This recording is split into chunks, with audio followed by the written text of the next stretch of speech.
All right. Hey, everyone. Thanks for joining us today. I hope everyone has really enjoyed the hackathon so far.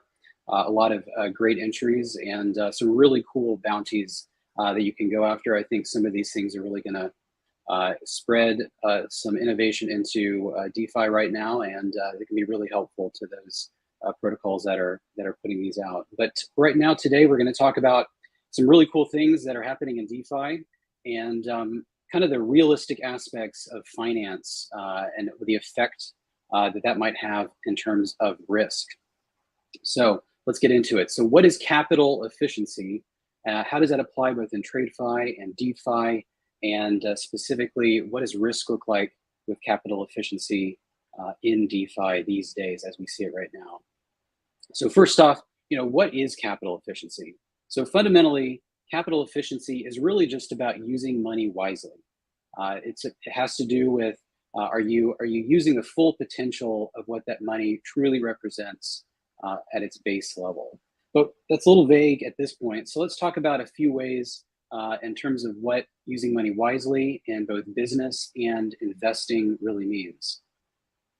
So let's first look at the business side of things. So for businesses, really your end goal is to produce a product or service. And so what you're trying to make sure is that you can deliver those products and services, and the earnings that you're getting from those products and services are efficiently used in terms of the assets that you've employed to provide those things. So it's an earnings versus assets kind of outlook.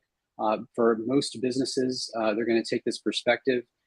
Some businesses will use a specific metric called return on capital employed, and that really just has to do with what are you bringing in, what are your earnings, and relative to the assets, and of course the expenses, the short-term liabilities that you've put on burden on your business as well. Some of you on the software side of things might also use a metric more similar to how much annual recurring revenue are you bringing in, new revenue you're bringing in relative to your burn rate in terms of your expenses. But really that also has to do with what is your chief metric, and for SaaS businesses, that's growth, and what are your expenses relative to that. So how much are you using in terms of capital to achieve the primary goals of your business? But what about investing? So investing also has a product, and that product is purely funds. And so you're going to expense purely funds in order to gain purely funds. And so it looks a little bit different, but really fundamentally, it really is the same thing. So it's a yield perspective versus money risked. And I'm sure many of you are familiar with the key metric that is going to be used in the financial world and the investment world, return on investment. And that really just is, how effectively are you bringing in yield on the money that you have put out there that you could potentially lose? But let's look at some examples for both the business side and the investment side. Let's kind of make some of these metrics and things a little more tangible. So in business, so let's look at one specific case, container ships. And I think we've all kind of read up on these things recently with the constraints in our global supply chain recently. I'm sure this is a familiar topic for a lot of you. But essentially, if you are a shipping company and you have a container ship and you're moving containers from one port to the other, in our current global economy, typically you have ports that are going to be mostly exporting certain products in those containers, and then other ports that are going to be mostly importing products in containers. And so they're not necessarily going to be the inflows and outflows at each one of those ports are not going to be equal, especially relative to the type of thing you're moving and the type of containers you're using. So you're going to end up with certain ports that have a lot of unused empty containers, and you have certain ports that are going to need more containers to fill things up. And so one efficient way of using, if you're a shipping company, one efficient way of using your asset, which is your cargo ship, is to put it into use when you're traveling from every port, from one port to the other, and even on your return trip, you're still putting it to use. And so in the modern global shipping world, putting it to use would mean taking those containers back from where you've delivered empty containers back to another port that's going to need them. So that is increasing the efficiency of your business, but because you either might get paid to take those containers, or in many cases, you are the one using those containers and it cuts on your costs. So that is one way where you can use capital more efficiently. Others might be if you're using a computer for multiple uses, so you're a manufacturing company and you have a computer that your analysts are using and you're running your manufacturing equipment, maybe that's not safe, but that would be one way of using your capital, those computers that you bought, more efficiently for multiple uses. So in the business world, there are a lot of ways that we can see efficiency in terms of employed capital in various industries. But what about investing? What does it look like for the investing world? So obviously, with money as your only product and your only input there, you're going to see it a little bit differently. But in this case, you can still make your money more useful for businesses or even retailers, for normal investors. If you want to go and you need to buy things, it would be more efficient rather than taking the cash that you have and spending that cash on something. You can take that money, put it into a bank, maybe a savings account that might earn a little bit these days, not earning a whole lot, but you can earn a little bit, and then you can use those statements to then open some kind of credit account, and you can charge those expenses to that credit account, give you a little more time before you have to pay things back to make a little bit more money off of that investment that you probably loaned out to other people. So in the business world, this is especially relevant because you might have a lot of expenses, especially as a startup and your first years of operating, and you need to go ahead and go into debt of some kind while you kind of delay on paying some of those things back. And so if you're investing some of the cash that you do have and instead putting some of those things on some kind of credit line, even if you're losing money in terms of yield, you're hoping the business will reap more yield in terms of its productivity, and you still have that cash underlying it at your disposal if needed. So that is one way in terms of the traditional financial world that you might see with retailers or small businesses in terms of how they're putting their capital to more use. But what about DeFi? This is where things get interesting. So in DeFi, let's first talk about some inefficiencies, and then we'll get into how some of those inefficiencies can be overcome with the current state of DeFi. So right now in DeFi, there actually have several areas that are more inefficient than the traditional financial world. And there are definitely improvements being made, but let's just talk about one of them. Idle funds in a decentralized exchange, a DEX. A decentralized exchange, the liquidity in a typical decentralized exchange is pooled. So on the screen here, you can see there's a little graph. There is an X and a Y axis here. This defines essentially two different tokens. One is a token X, the other is token Y, and they're put into a pool and a decentralized exchange. And the ratio between the two, in terms of the amount of tokens in that pool, defines the swap price between the two. And so if on this curve, you can kind of find the current price based on what that ratio is between the two tokens.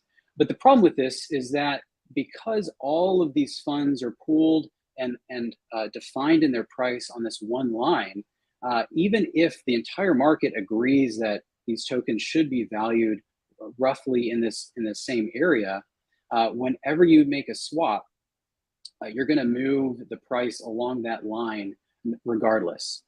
If you make any change to the ratio in the pool, the price is going to change along that line, even if it's more than really what the general market intends it to be. Unlike, say, an order book where you can have a lot of funds allocated to a very specific price, kind of where the market agrees it would be, and your efficiency in terms of the ratio of the tokens, the swap rate of the two tokens would be much more efficient. So what we've seen over the last few years in terms of the decentralized exchanges and how the prices and ratios are defined between the tokens can be pretty inefficient. There can be a lot we call slippage of that price as funds move around, and the general market will lose value to people who are willing to take advantage of that price slippage and gain back some of that value by readjusting the price.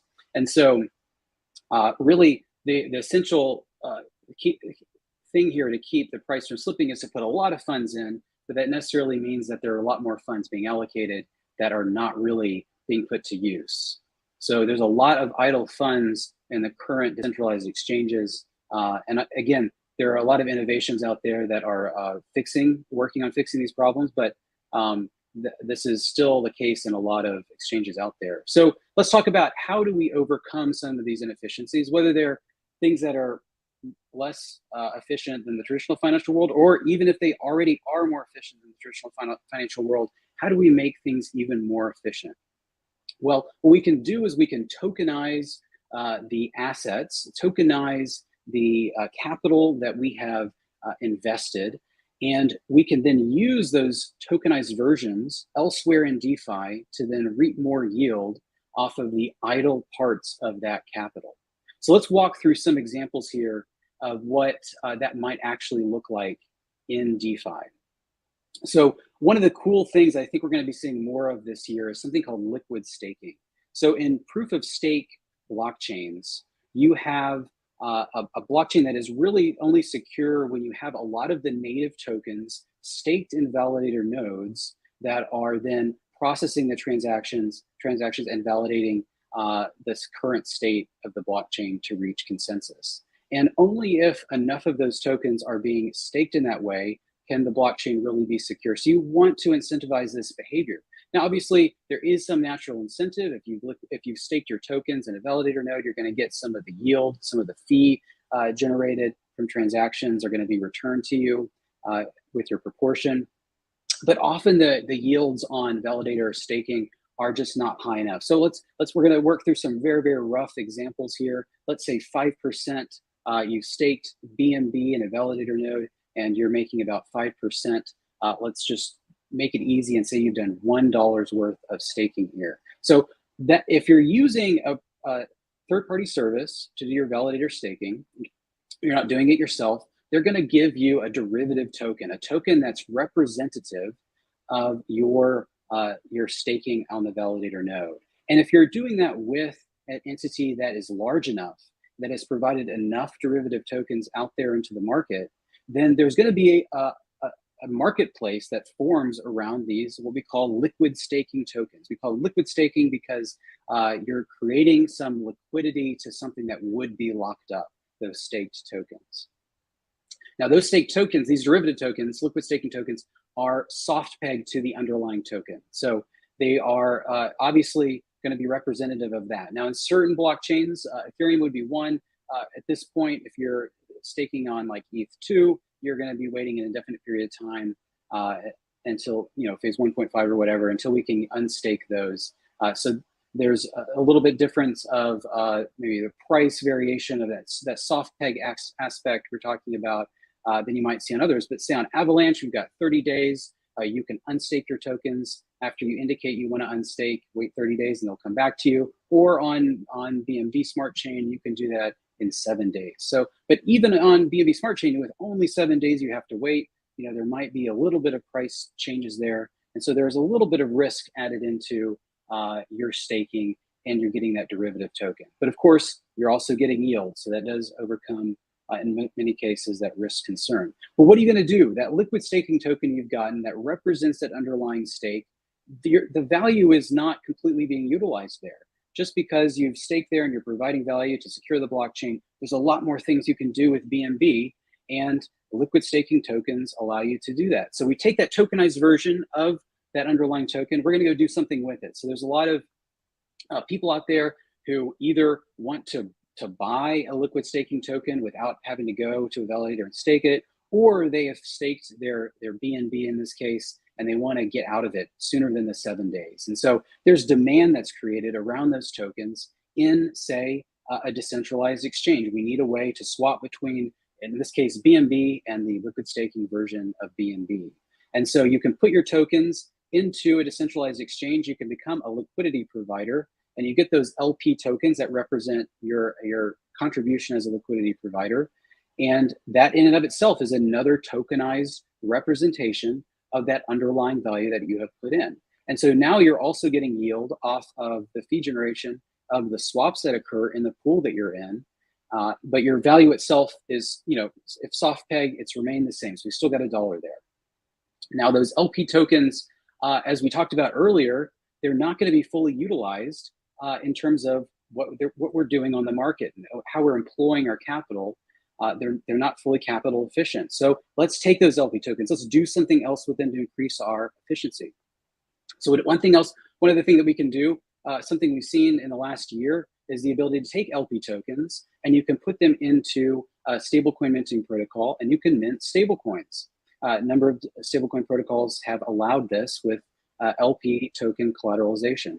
So these crypto collateralized stablecoins, it's essentially a loan. If you're depositing collateral and you're minting these stablecoins, you can, let's say in this case, you mint 60% of what you have deposited. So you've taken a loan out, you've added money to the amount of total capital that you have, locked up that dollar, but you're also paying a little bit of a fee. So let's just roughly say 5% you're paying there. So you're losing a little bit of yield, you've gained some more money this way. Well, let's go do something else with that. Now we have these stable coins. They're going to be in demand in the rest of DeFi. Let's go ahead and go and deposit them into a lending protocol. You might want to check out Venus while you're out there. And one of the great lending protocols on BNB Smart Chain.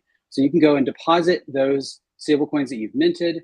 You can get some yield off of providing supply to borrowers out there.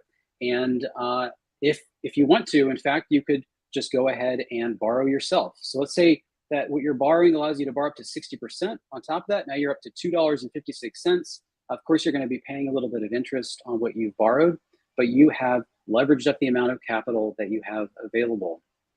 And then of course we can keep doing this. We now have borrowed tokens. We can go out into the other parts of DeFi and do general yield farming, and which is probably one of these other layers or something else that we haven't talked about here.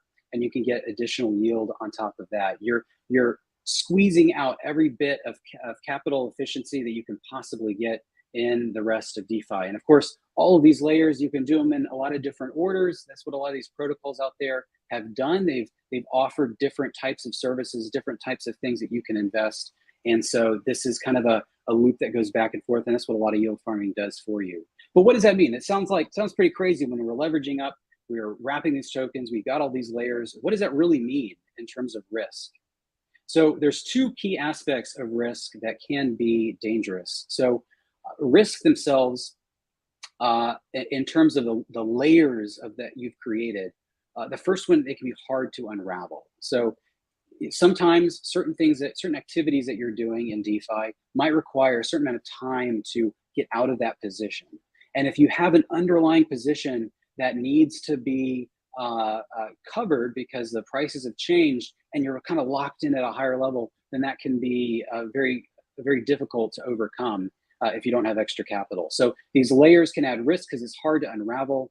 And sometimes just things like the block speed, if your blockchain is congested and you're unable to unwrap these things in time, then that could also lead to bankruptcies that are unintended simply because of the delays in processing.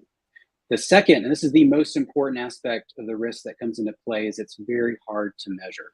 And we see this in a lot of areas of DeFi. What does one protocol do to affect another one out in DeFi? How does this giant web of financial layers impact each other? It's hard enough to value the risk of one protocol, much less all of them working together. So that is the biggest danger in terms of risk for any investor. Some slight changes in a lower layer in this aspect could be magnified because you've leveraged up, can be magnified in higher layers, and you can just not expect certain things given the complexity of some of the financial engineering that's going on. But let's not just ream on DeFi here. Let's talk about this aspect of hard to measure risk exists in traditional finance as well. Let's look at the 2007 mortgage-backed security crisis. Essentially what was going on is that institutions were dividing low-quality loans into what are called tranches. A senior tranche is kind of funneled funds from a junior tranche. And they have lower yield, but they're guaranteed supposedly that yield, while the junior ones kind of get sacrificed, but potentially get higher yield if the market goes into a downturn. But in that case, all of these products in terms of mortgage-backed securities were layered very, very complexly in a similar way. And it was very hard to measure what the risk was. And so ultimately these high-level layers were getting rated at a higher risk than they should have been. People were relying on them too much. And then once the cash flows from the underlying mortgages failed, the entire system just could not support, the junior tranches could not support the seniors enough. and everything collapsed. So this is not something that's isolated to DeFi. This is something that exists in all of finance.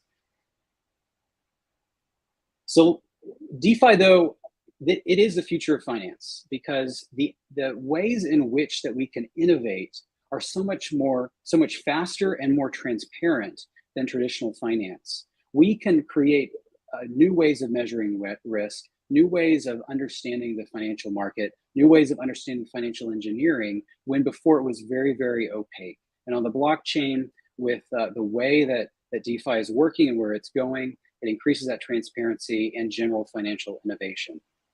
But remember, it does not remove that inherent risk that exists in all of finance. And the most important thing to remember, the biggest aspect of trying to measure if something really makes sense or not in terms of how risky it is, financial engineering is great. It's what makes our modern economy work. But added value really comes ultimately from real world productivity. So if you don't think that real world productivity has increased, injecting efficiency and value into the system, then you might want to be a little wary whether the claims of just an inherent value in the financial system is really there. So always keep that in mind. But look forward to way more innovation coming out in DeFi. This is one of the most exciting fields you could possibly get into, and it really is the future of finance. It's exciting to be here with you all.